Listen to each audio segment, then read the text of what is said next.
అప్రతిహతంగా ఏకగ్రీవంగా ఎన్నికైనటువంటి మా అన్న ఊరికెళ్లి ఆత్మచరణ్ అన్న మరియు మా మామ విజయ్ కుమార్ రామచంద్ర అన్నకి నమస్మాంజలతో ఈ మధ్యనే జరిగినటువంటి ఎలక్షన్స్ లో మంచి విప్లవాత్మకమైన ధోరణి, సమాజ ఉద్ధరణ కొరకు చాలా సంవత్సరాలుగా కష్టపడుతున్నటువంటి ఆత్మచరణ్ అన్న కోసం మేమందరం కూడా ఆయన వెంట ఉన్నాం. మరియు మా నాన్నగారైనటువంటి స్వర్గీయ ఈరవతి రామదాస్ గారు, గెస్టెడ్ హెడ్ మాస్టర్ గారు, ఆ యొక్క సంఘ ఆవిర్భావం గాని, హౌసింగ్ బోర్డు కాలనీ డెవలప్మెంట్ గాని, ఇతోధికంగా ఆయన చేసినటువంటి శ్రమ గాని, ఆయనకున్నటువంటి పేరు గాని మా అందరికి కూడా ఆదర్శం. అన్నవాళ్ళు ఇందాక అదే అంటున్నారు, నాన్న మంచి ఒక పండితుడు, అలాగే సమాజానికి ఉపయోగకరమైనటువంటి చాలా పనులు చేసి మంచి పేరు తెచ్చుకున్నారు. కాబట్టి ఈ మధ్యనే జరిగినటువంటి తరపా ఎన్నికల్లో తను విజయం సాధించిన శుభాకాంక్షలు తెలియజేస్తూ, మా యొక్క ప్రేమపూర్వకంగా మా నాన్నగారికి సంబంధించి ఈ కాలనీ డెవలప్మెంట్ కొరకు గానీ, లేదంటే హౌసింగ్ బోర్డు ఏరియా మన పద్మశాలి సంఘ భవనానికి గానీ, లేదంటే ఇతర ఏదైనా డెవలప్మెంట్ కోసం పనికి వస్తాయని చెప్పి 10,000 రూపాయలు అన్న ద్వారా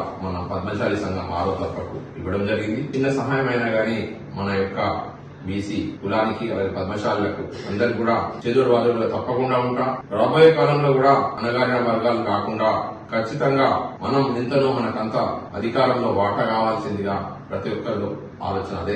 అధికారం అనేది కంపల్సరీగా ముందుకు తీసుకురావడానికి ఒక మంచి వజ్రాయుధంగా పనిచేస్తుంది. కాబట్టి ఏదైనా గానీ చిన్నగా నుంచే స్టార్ట్ అవుతుంది అనేది, కానీ తప్పకుండా ఏదో ఒక రోజు గొప్పగా పద్మశాలి సంఘాలు గానీ, బీసీలు గానీ అందరూ కూడా ముందుకు రావాల్సిన తరుణం ఏర్పడ్డది. కాబట్టి మా యొక్క ఐకమత్యం ప్రపంచానికి మళ్లీ మంచిగా చాటి చెప్పాలని అన్నగారు చెప్పారు. అలాగే పద్మశాలి సంఘాల మిత్రులు అందరూ కూడా మమ్మల్ని ఆశీర్వదిస్తున్నారు. ఫ్యూచర్ లో కూడా సమాజానికి పనికొచ్చి మంచి మంచి కార్యక్రమాలు చేయాలని నన్ను ఆలోచింపజేసే విధంగా మాట్లాడారు. కాబట్టి వీరందరి తరఫు నుంచి, మా నాన్నగారి తరఫు నుంచి, హౌసింగ్ బోర్డు లో ఉన్నటువంటి మా ఇల్లు, అలాగే మా నాన్నగారు చేసినటువంటి సేవ అన్నింటినీ దృష్టిలో పెట్టుకుని ఉడత భక్తిగా చిన్న సహాయాన్ని అందించిన అన్నగారు వచ్చినందుకు థ్యాంక్ యూ. మా మామగారు వచ్చినందుకు థ్యాంక్ యూ.